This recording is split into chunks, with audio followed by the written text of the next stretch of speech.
So the CFL draft goes on Sunday, and the Hamilton Ticats have the 5th overall pick. And of course, the question everybody wants to know is, who are they going to select? Well, the team has decent non-import depth at this point in time, so they don't have a pressing need to get a player at that number 5 spot who can contribute right away.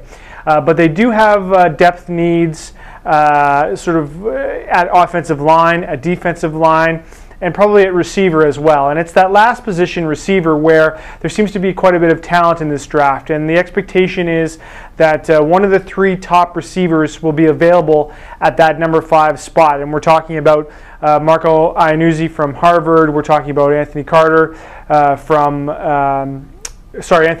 from Calgary, and Nathan Cohorn from Calgary as well. So those 3 guys are sort of considered to be the top 3 receivers in the draft. One of them will probably be available at number 5, and that would make sense for the Ticats, who run with 2 Canadian wide receivers in their offense right now. Give this some added depth behind Dave Stala and Matt Carter.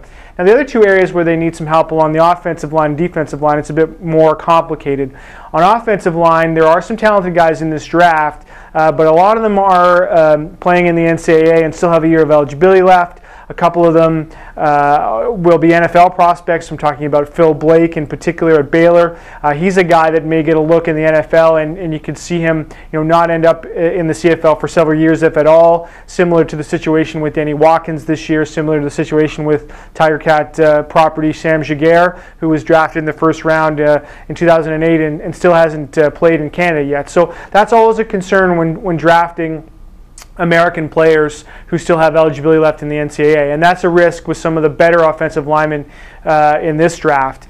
On the defensive line, there are some quality guys, but no real studs. No guys you'd expect to see going in the 1st round on defensive line. Von Martin, who's playing in the NFL right now, he'd be available for draft, but again, a risk of taking him and not seeing him for a couple of years, if at all. But there are some guys that the Ticats could get in later rounds, and they have 2 picks in the 3rd round at 20 and 21, and that might be a spot where they could get a defensive lineman that could provide them some depth behind Matt Kirk and Eddie Steele. So the Ticats also have a couple of 5th round picks and a 6th rounder. Again, a chance maybe to take some offensive line depth if some of those guys some of those redshirt guys are still available at that point. And they'll have a couple of other areas where they might look at Canadian linebacker depth.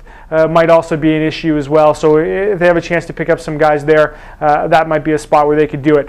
The other wild card is, frankly, is trades. Bob Obilovich has been willing to trade on draft day in the past. There's been some talk that there's some interest in that number 5 pick, that the Ticats might be able to get a couple of 2nd rounders for it. So they don't have a lot of pressing needs, and so that gives them some flexibility to move down and maybe still get some quality guys, in later rounds. So lots of possibilities in this draft. Part of the issue, I think, is the fact that it's considered to be not a particularly deep draft. There's some quality guys in this draft, but it's not as deep perhaps as previous years. So that adds another sort of factor for teams to consider as well. So it could be a really interesting day on Sunday. I'm looking forward to seeing it. Make sure you check out thespec.com.